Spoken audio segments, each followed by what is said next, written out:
Hello and welcome back once again to CBR MTG. My name is Angus Mackay and today we're doing another format shifted deck tech series.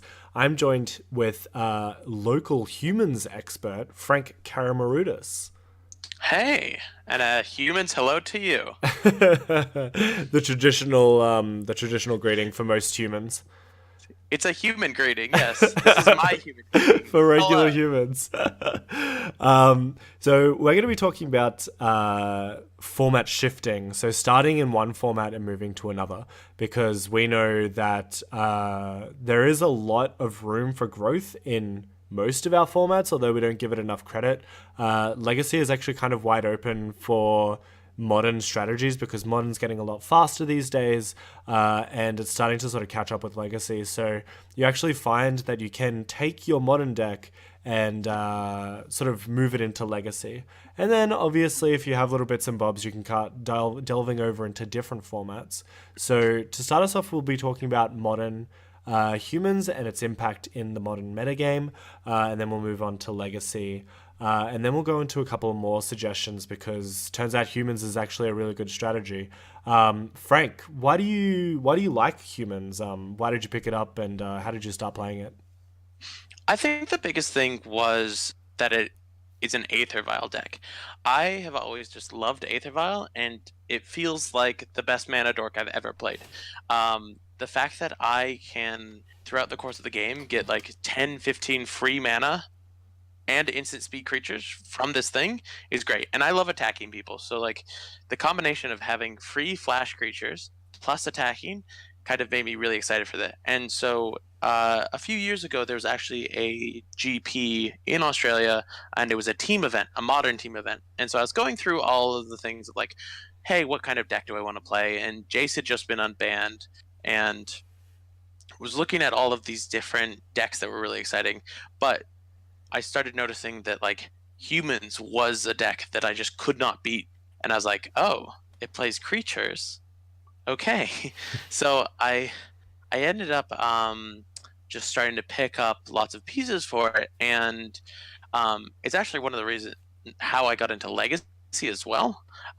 Was because Aether Vials were really hard to find in Canberra, and I borrowed a friend who she doesn't play just Magic at all now, but she had Legacy Death and Taxes, and so she had a playset of Cavern of Souls, which were hard to find, and Aether Vials, and so I was just free to use them both, and so I ended up using them, and that meant that I could get all the humans cards, and I just loved the deck, and like it rewards you for like knowing the format and playing well, but also you can just have hands that like you attack for 20 on turn 3. Like Hmm.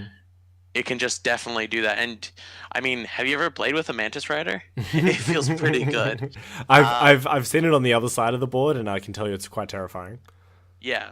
Yeah, I think so like tribal synergies have been sort of the love interest of many Magic players throughout all of Magic history. Like we keep trying to make slivers a thing, but at one point humans just kind of erupted due to the printing of Kitesail Freebooter and the printing of Unclaimed Territory. Unclaimed Territory, specifically being another sort of Cavern of Souls that doesn't have the extra fun clause of having it be uncounterable, but allows you to play many, many, many different copies of the same card. So in a regular modern humans deck, you'll find Ancient Ziggurat, Cavern of Souls, Unclaimed Territory, and sometimes they can go even deeper to, you can play Mana Confluence or whatever. But because this one doesn't actually do you any damage, you can actually have free reign to go all 5 colors. And that made Kitesail Freebooter going and then going into Meddling Mage after that, made you play an aggro deck that played like a control deck, which I thought was Yeah. really interesting. Well, it's interesting because like one of the things that people always look for in Magic to find if something's broken is mana. And like if you're looking back at like Eldrazi Winter, which is kind of where I started my love of tribal cards, because Mm. just being able to play free Eldrazi, like a 2 mana Thought Knots here, just felt really good. Um, but one of the main things of that was that you had 8 essentially soul lands, which tap for 2 mana. Well, in this deck, you have 12 just free. perfect mana, like 12 lands that will tap for any color mana that you want, as long as you do whatever they say, which is just play your creatures. And since like Innistrad or something, they've started printing just like lots of really good humans. And it's something that you don't think about a lot because like in Magic there's dragons and like goblins and gnomes, oh my. But like human is just kind of one of the like base classes of fantasy, and like there's a lot of them. And so with the inclusion of Kitesail Freebooter and Unclaimed Territory, it was kind of a big fundamental shift in the deck, because the deck has been around for a little while because Champion of Perish is a very, very powerful card. But it was just kind of like Merfolk. And Merfolk is a cool deck, and all the creatures can get really, really big really quickly, but you don't have a lot of disruption in that kind of deck, and that's kind of what held tribal decks back a lot, in that like if you played against control or combo, like you just had no interaction with other people, so you just like two ships in the night, you were trying to assemble your big fat merfolk as fast as you could when other people were doing just kind of more powerful interactive things. Yeah. But with Kitesail Freebooter, it meant that you had a duress on a flying boy. So now you had a flying duress stick, and there's another card just called Meddling Mage that is best friends with the duress flying stick, beat stick. Because you get a free chance to look at your opponent's hand, and then you're like, oh, that card that would like be very good against me, you can't have it anymore. Yeah. And so the 5-color humans like exploded and just became so powerful because it got its 9th through 12th version of free mana, and just like had better disruption now, because like Reflector Mage is also a very, very important card that hasn't been around up until very recently.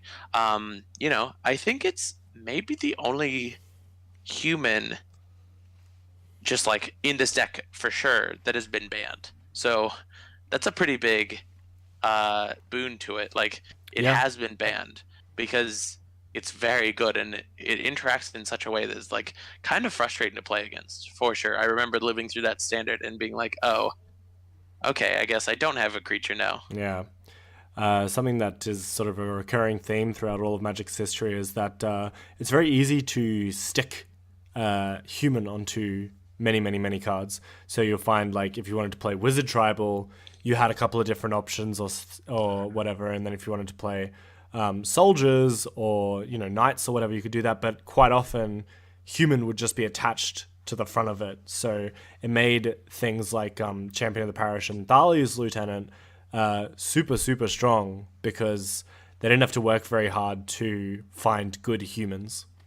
The other thing is that humans don't have a set color identity, in that humans can be every color, and it's important to note that like when you were looking at things like soldiers, they were often in white and red. Humans, because like they're such a good basis, have just ended up accidentally being everywhere, and if you get enough of them, like they end up being very good. With the recent shift in the meta, I've kind of like shifted towards this 4-color humans. Yeah.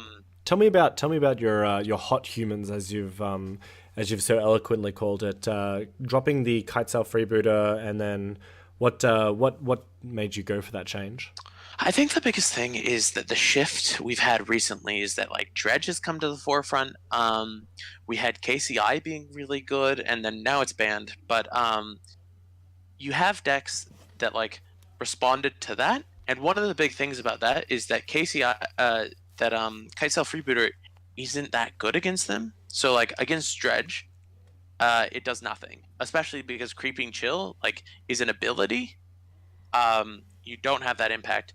And what against KCI, like you could take their KCI or something, but like if they're going off, that you can't really deal with that anyway. So it just ended up being a card that kind of felt not super interactive, and that feels like it's a big loss to the deck. But when you think about like the sideboard cards that you get, and that's the real reason that we're playing these like worse mana and we've limited ourselves to 4-color, is because the sideboard now has real cards like Path to Exile, Rest in Peace, Stony Silence, they have real cards that will really impact the game. Mm. Whereas traditionally, humans has kind of had a deck of 15 cards in your sideboard that are like mostly humans, and you're gonna pray that you can cast a Gadog Teeg off of your 12 lands that you've already named human, and so you Yeah. can't.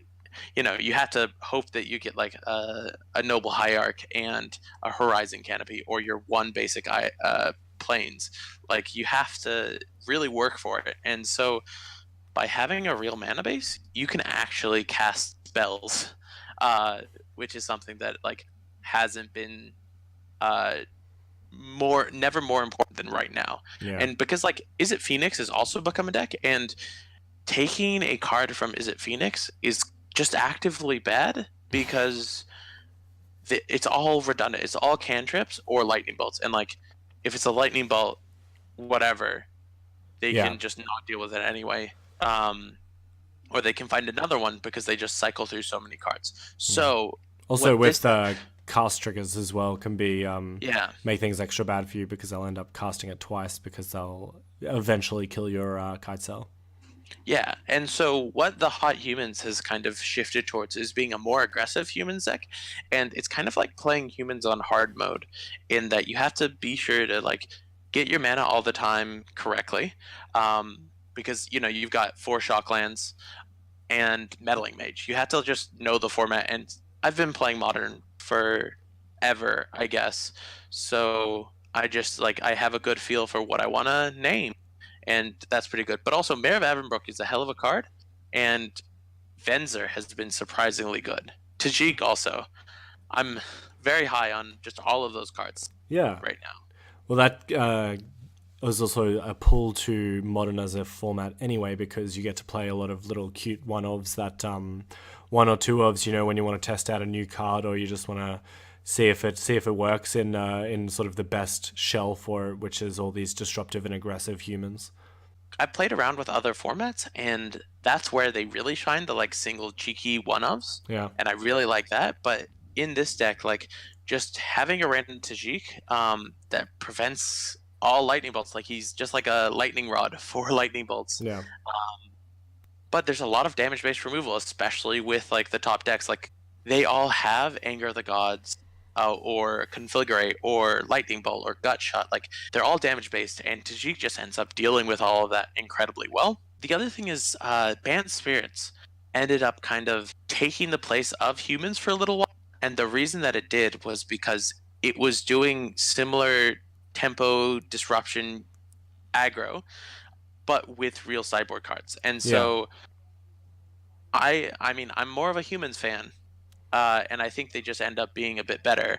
So at the end of the day, like I'd rather go to 4-color humans than to 3-color Banned Spirits. You can see the power of the cards as they accidentally leaked into the legacy format. Something that sort of popped up maybe a couple of times just after Kite Sail. Freebooter came out in Unclaimed Territory, and then it sort of went back a little bit. But it has seen a couple of 5-0s here and there, including one from yours truly playing on our Lazy Sunday Legacy stream. You can catch a replay of it. We'll put it in the show notes. But that was a wild ride, and I'm really high on aggro formats and aggro archetypes in Legacy right now, because I think that Legacy is very slow and not very battlefield based. So when you start bringing things to the battlefield, your opponent can't really deal with it as well, because they're sort of upping the amount of the effectiveness of their 1-for-1 creature removal, because they're getting rid of Gurmag Anglers and Delvers probably only. But then you say, turn 1, Champion of the Parish, go. Like, it starts to sort of throw your opponent off, and the combination of Kite Sail and Meddling Mage still very, very strong, even in the Legacy format. Yeah, well, I think so like going back to my initial story with like ending up borrowing this Death and Taxes list, I eventually because she just didn't play it at all, I like ended up buying it off her, and so I had Death and Taxes, and like I like that deck a lot, but it's not a very aggressive deck is kind of one of the big takeaways that I got from it.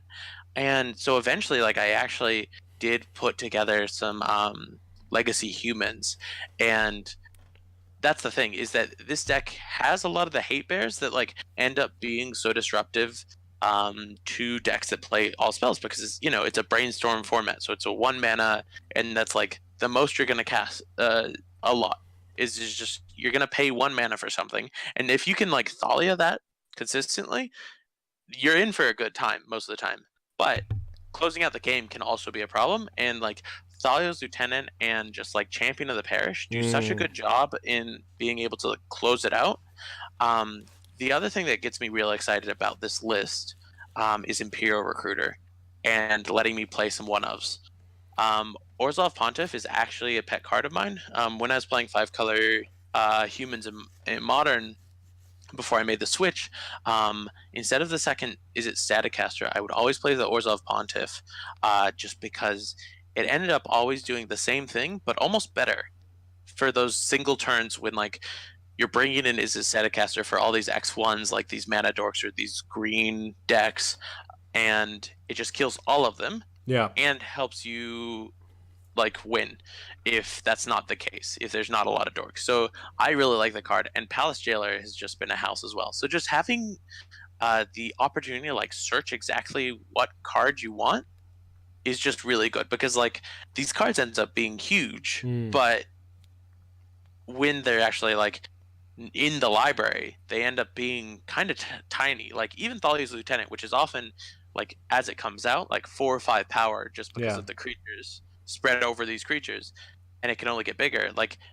it is just a 1/1 on its card. So yeah, I'm a big fan of this, and like having Wasteland in this format is still pretty good. And Karakas, like, I mean, you play Reanimator, Angus. You definitely know how bad Karakas can be. Yeah, I've been burnt by many Karakas before in my time, and it's definitely a pull to if you had the Modern deck and you wanted to sort of experiment with a new format. This is sort of like a perfect way to go about it, because it's been putting up results. It like has all the features of a really fun deck of the cards that mostly you already own. If you already own the Modern version, you're only adding Mother of Ruins, Wastelands, Karakas, Imperial Recruiter, and a Palace Jailer.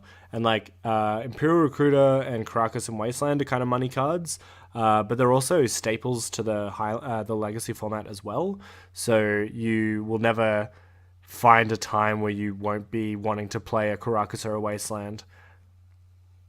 Yeah, well, I'm just doing some counting now, but like when you have, I think it's honestly when you have about 50 or 60 of the 75 cards you need to have a full Legacy deck, like it's really easy just to port it. It's probably easier to port this than it is to do like Death and Taxes, which is like another comparable deck to humans. It's easier to port it from Modern to Legacy, which is just wild. And I guess the thing is, once you've invested in humans, and by invested I mean Cavern of Souls and Aether Vial, you have most creature decks in both formats. Like in Modern, you can now play like Death and Taxes, Hate Bears, Spirits as well. Spirits. There's some like Maverick decks that kind of are on the edge of playability, but like in Legacy, you now have goblins, merfolk, humans, Death and Taxes. Like there's a lot of creature decks that like can be pretty viable and be pretty powerful, and like and pretty cheap after you put in that initial investment.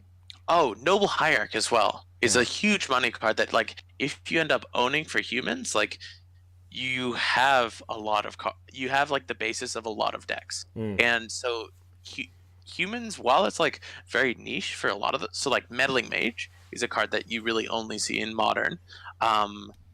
There's just a lot of cards in humans that end up being like very important staples for other formats, and I really like that as well. it's not just modern and legacy, because usually on our format shifted deck tech series we do just modern and legacy, and there's no need to sort of go through. But we're currently building hype for our favorite format, 7 Point Highlander, and one of the reasons that I wanted to bring Frank on was he was one of the original creators of the very first 5 color humans deck for Highlander. So this is a very exciting new deck that you should probably be able to see on your screens right now. But Frank, why don't you tell us about Highlander Humans and how you made it, and sort of what differences you can see between the different formats? Yeah, so this was around the time actually that I was getting really into humans and practicing a lot because of that team GP, and I was just playing humans all over the place. I was playing humans just a lot, just playing it on Moto, playing it in paper, just practicing a lot with it. And Lachlan Saunders, who's one of my closest friends, I was hanging out with him, and he's built half the decks in Highlander at this point. And he was going around asking me if I wanted to play a deck in Highlander. And Highlander, I have a weird relationship with because the format's very very fun and it's very very good. But as a player who plays competitively mostly, I it's hard to justify getting a deck for Highlander because I don't feel like I play it a lot, and so like getting duels and stuff ends up being a bit of a task for me. So I was like, oh well, I'll play if I can play humans. He's like, okay, let's see if we can build it. So we just spent a night going over and pulling out all the good humans from his human deck and like looking at legacy and modern lists and just kind of coming up with this list. And I love this deck. Whenever I'll play modern Highlander events all the time now because I can play this deck. Just because it ends up being just 5 colors, which is so much fun because you have the dual lands. But it ends up being humans, but with like a lot of spice and a lot of flair. And it is I get a bit of gruff when I play an opponent and I end up playing a Deathrite Shaman or a Gadok Teague main deck, but it's all worth it because just the cards that you're playing are so cool, and you end up being able to like be this really cool mid-rangey toolbox deck that can grind most people, and like you have a good matchup against control and aggro, and you have a lot of good matchups. Yeah. But The list that we have, it kind of like shows you how people build Highlander decks as well, when you're porting from another format. Because porting this deck, you have replaced like your Noble Hierarchs with a Deathrite Shaman and Avacyn's Pilgrim, which are still Deathrite Shaman being an elf, but still one of the best cards in any format that it was ever in. So definitely worth like putting in. But you still kind of keep your aggro cards and your disruptive cards kind of at the same ratio. You're just using different versions of the card. yeah, and so going into building this deck, one of our big concerns was that, hey, maybe we aren't going to have enough disruptive elements to like really pay off playing these humans, because like even though there's not a lot of limitations because our mana is almost perfect and uh, the creatures are powerful, in Highlander, because it's only a singleton format, it ends up being a little bit harder. And so like we had to work a little bit harder to find disruption that we thought would be like impactful enough. And so like having things like Fiend Hunter or Direfleet Daredevil or Thalia Cathar or even like Leovold ended up just kind of being things that were good answers and good disruption, and it kind of helped us with the ratio. I mean, that's one of the like strengths of modern humans, and why I like love the deck so much is that you're consistently doing these cool, powerful things Mm. and like interacting with your opponent in ways that they can't always deal with. And so this deck actually does a really good job of that. It's just harder to do that. But that also means that you play cooler cards. Like even Worn of the First Tree ends up feeling great a lot of the time. And that's a card that like I played a little bit in standard, but I never really gave it the full respect. And let Mm. me tell you about Judith. that is just hands down my favorite card that has been printed the last like 4 years or something. Um, because you end up playing this aggro deck that like you don't make a lot of tokens, you just make all these things. It just ends up being the best like blood artist effect ever printed because you end up not caring about gaining any life, but it's not only your opponents that lose the life, you can like kill creatures, and it just makes combat a nightmare, and it makes planeswalkers fear for their lives. It just, everyone suffers at the hands of Judith, and I am a big fan of her.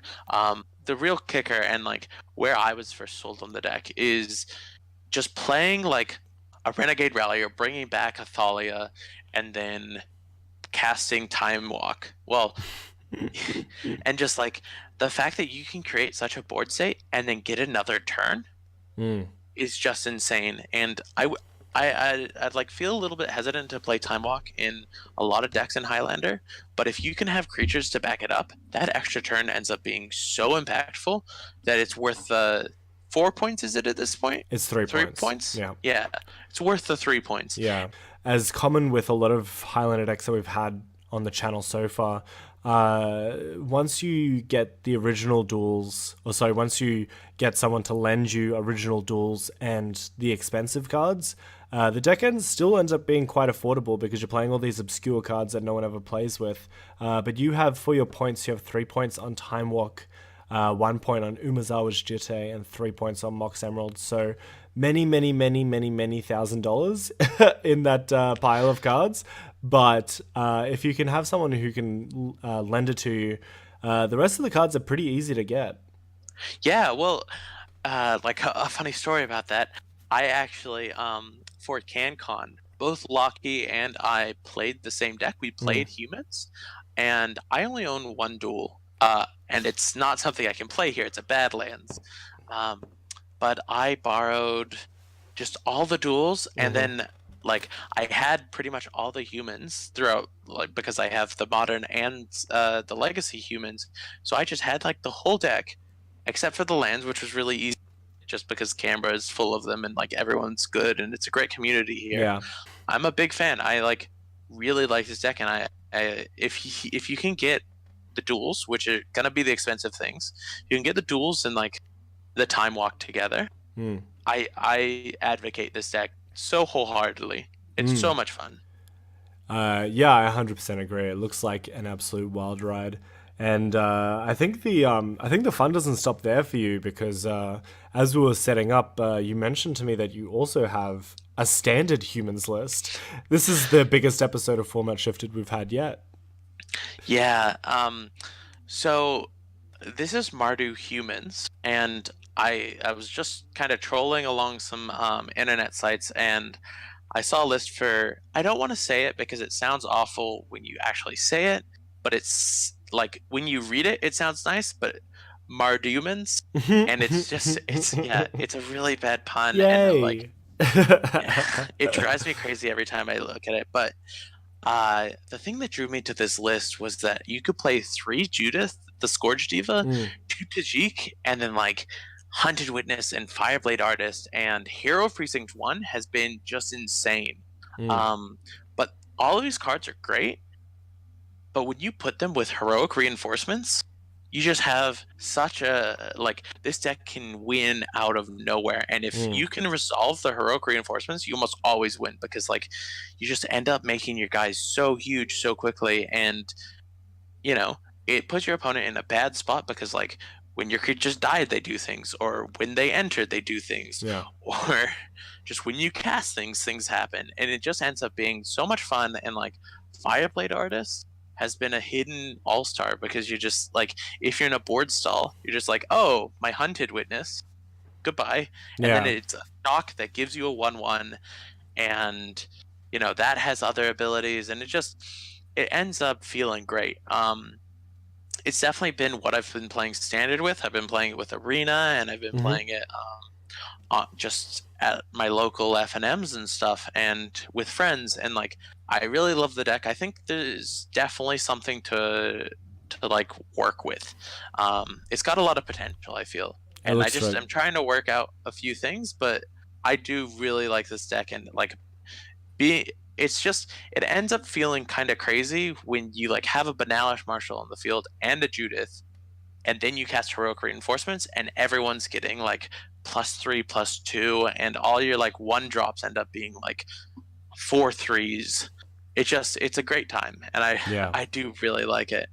You can really sort of push the humans across every format. Well, one of the things that I think is like really good to note with this kind of deck is that it kind of gives me some potential ideas for the older formats. Like Hero of Precinct 1 ends up being incredibly impactful just by getting a 1/1 whenever you cast something. Hmm. And so like if you look at the modern humans, they're all like there's a fair amount of them that are multicolored, and then if you get into legacy it gets even worse. And like if you get in Highlander's kind of different because you have a lot of single monocolored cards, Hmm. but humans can only get better because besides Lorwyn we haven't seen a plane that has not had humans, right? Mm. Mm. So they're not gonna not print humans because we're all humans and we want to see humans, right? So I think that's a genuine topic of consideration for Wizards of the Coast, who really want you to connect with the protagonists in the storyline. So I think they'll always bring out humans, knowing that people will be excited to play them. and how does it get banned is my question, because if someone tries to ban Champion of the Parish, okay, cool, go sit over there with like Green Sun Zenith and Yeah. Splinter Twin Champion of the Parish, you 1-drop you. It's Oh just god. it's a safe deck to invest in, and the cards like are only gonna get more valuable in that like Aether Vial and Cavern of Souls and Noble Hierarch are all such important staples. And it's so much fun to play. I cannot advocate this deck enough. So thank you, Frank, so much for joining us on this episode of Format Shifted. Thank you so much for having me. This has Isn't been it? great, and like I love the idea of playing decks that you love and trying them in new formats, because like Mm. every time I've tried a like an older format, I've just had more fun. Is Yeah. kind of honestly the thing. Like it seems really scary, but like as you get older, riding a motorcycle is a lot more fun than riding a bike. Let Oh me yeah. tell you. That's no kidding. That's what Legacy is essentially. Yeah.